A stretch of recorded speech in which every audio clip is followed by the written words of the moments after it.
Пісьменніца Інна Фралова завітала ў Слуцк. Педагог па адукацыі, паэт, празаік, перакладчык, член Саюза пісьменнікаў Беларусі, аўтар літаратурных зборнікаў, кніг для дзяцей і дарослых. У гарадской бібліятэцы 2 кастрычніка Інна Фралова сустрэлася са школьнікамі, а пасля і з дарослай аўдыторыяй. Распавяла пра сваё жыццё і творчы шлях, узгадала родную вёску сваіх педагогаў, прэзентавала кнігу «Калі адцвіце ядловец», прачытала вершы. Край, як і прашчур, калісьці далёкі, годны, прыгожы, як лён сінявокі, казачны край у палянах сунічных, моцны і шчодры, як колас пшанічны, край шматпакутны, як родная мова, ты ў маіх дзецях, ты сэрца палова, край беларускі, крылаты, мядовы, рай мой салодкі, мой рай чабаровы.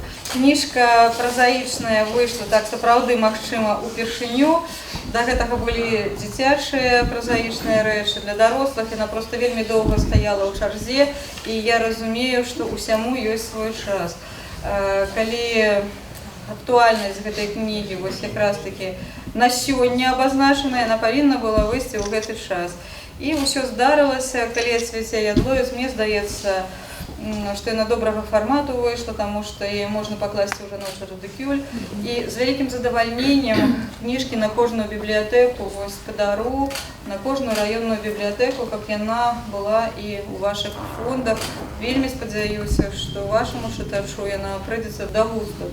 Апавяданні, якія друкаваліся раней у Ліме, вы ведаеце такія газеты, конечно, што тут гаварыць полымі, дзе яны яшчэ друкаваліся ў звяздзе, гэта конкурснае апавяданне. Ёсць тут сатыра, мне здаецца, яна трохі жорсткая, не трэба шукаць усё. Героі, усе ж там станоўчыя героі, для гэтага ж яны і напісаны.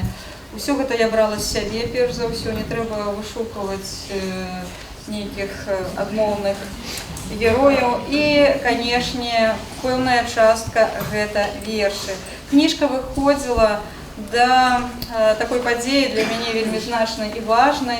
З 2020 года у 3-ю суботу жніўня праходзіць свята на маёй малой радзіме. Гэта Вілейшчына, вёсачка Шыпкі, там, дзе прайшло маё юнацтва, дзяцінства, адкуль моя мама. Паўсюль пішуць, што я нарадзілася ў Мінску, гэта так, але ўсё самае асноўнае, адкуль вось такая невычэрпная крыніца і дабрыні, і стасункаў паміж людзьмі. І вось усяго самага лепшага, што можа здарыцца з чалавекам, гэта ўсё адтуль.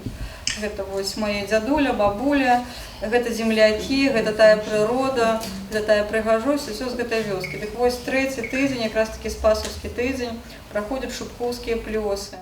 Аўтограф-сесія – абавязковая частка такіх сустрэч. Ну і вядома ж, цікавую госцю не адпусцілі без падарунка. Сустрэчы з вами, вы прыязджалі да нас у прошлым годзе да дзетак на віткаўскія чытанні. І сёння мы з вялікім задавальненнем вас чакалі і вельмі ўдзячны вам за тое, што вы прыехалі да нас яшчэ і з такімі падарункамі. Для нас, для бібліятэкара, гэта вельмі важна.